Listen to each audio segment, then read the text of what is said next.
fait retour. La question du salut fait retour pour l'humanité, on peut le dire en termes parfaitement laïques, et à chaque fois qu'on parle de sauver la planète, on sait bien que ce n'est pas tant la planète qui est menacée que notre famille humaine. Et si la question du salut fait retour, ceci veut dire qu'y compris en termes économiques, et les deux briques de base de l'économie que sont la comptabilité et que sont la monnaie, Thierry faisait aussi référence tout à l'heure, ces deux questions-là redeviennent d'actualité.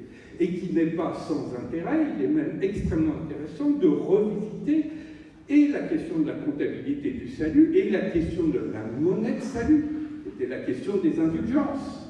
Mais se souvenir aussi au passage que quand on monétarise, quand on instrumentalise une monnaie de salut comme les indulgences, dont je vous rappelle que indulgence, ça veut dire réconciliation et pardon, et quand on en fait un instrument de marchandisation, qu'est-ce que ça produit? Ça produit des grands schismes.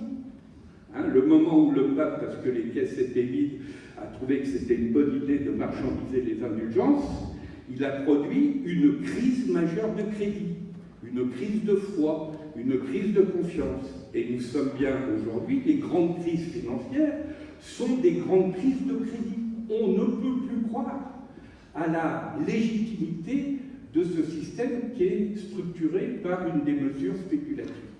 Voilà des exemples dans lesquels le rapport au temps long nous conduit aussi à nous tourner vers l'avenir avec les outils de la mémoire longue. Et puis on pourrait le dire, y compris sur la question qui est à juste titre en permanence présente dans nos débats et qui vient de faire le cœur de nos débats précédents, qui est la question de la révolution numérique. Parce que, après tout, si on fait un arrêt sur image sur ce terme même de révolution numérique, on est frappé par un paradoxe, qui est que rien n'est moins révolutionnaire que le numérique.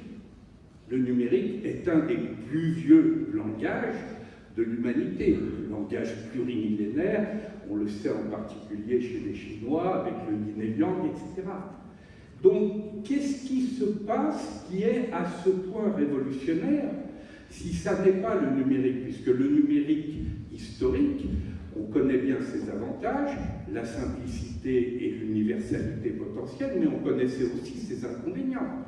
C'est que le numérique, ça prend beaucoup d'espace, hein, il suffit déjà d'imaginer rien que le passage d'une base 10 en base 2, ça vous prend beaucoup d'espace et ça vous prend beaucoup de temps aussi. Et si vous ne faites pas simplement du passage sur des chiffres, mais sur de l'alphanumérique, et si vous voulez le faire aussi sur des images et des sons, on comprend bien que le numérique, malgré son avantage de simplicité et d'universalité plurimillénaire, il a été pendant très longtemps délaissé. Qu'est-ce qui fait qu'aujourd'hui il fait retour? C'est effectivement qu'on a trouvé les moyens de contracter l'espace et le temps. La miniaturisation, l'invention du transistor, le microprocesseur, le laser, etc. Mais qu'est-ce qui a permis cette contraction-là? Ce n'est pas le numérique en tant que tel. C'est cette autre révolution qui, à certains égards, est beaucoup plus fondamentale parce qu'elle fait bouger complètement les rapports de l'intelligence humaine avec la compréhension de l'univers, qui est au cœur de la révolution de la physique quantique. Mais qu'est-ce qu'il y a au cœur de cette révolution? Eh bien, pour reprendre une expression qui est souvent exprimée, c'est de nous faire comprendre que nous sommes dans un univers vibratoire et que nous sommes nous-mêmes des êtres vibratoires. Que même quand je crois être en présence de solides, comme cette table, comme ces bouteilles, etc., je suis en réalité en présence de 99,999% de vide. Que tout est vibration.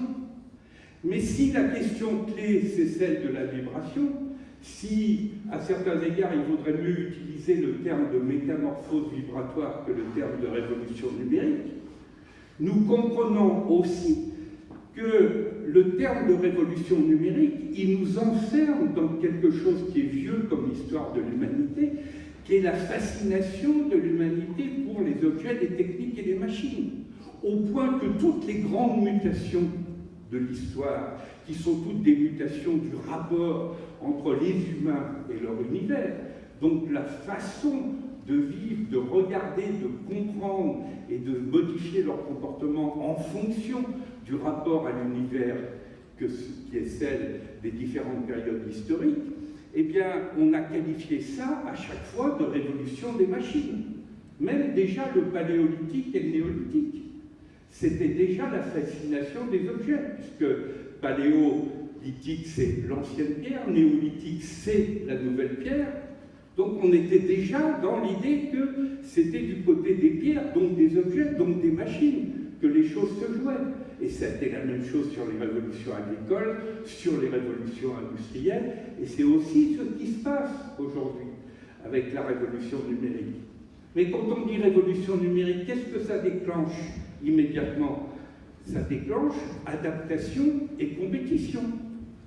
Si je ne suis pas suffisamment adapté, si je ne suis pas être capable de comprendre et d'utiliser pleinement le langage numérique, je vais être du côté des losers et des exclus de la prochaine histoire.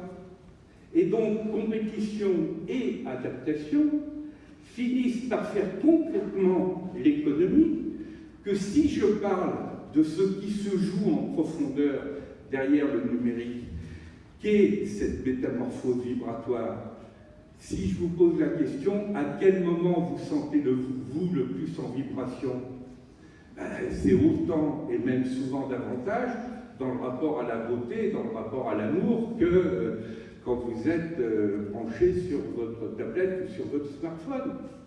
Mais ça veut dire du même coup que toutes les personnes, tous les métiers dont la caractéristique est d'avoir un rapport à l'amour, d'avoir un rapport à la beauté, sont aussi essentiels pour notre avenir, dans notre grand récit sur la pleine humanité, que les acteurs, dont nous avons évidemment par ailleurs absolument besoin, qui vont nous permettre de mieux suivre l'histoire de nos nouvelles machines.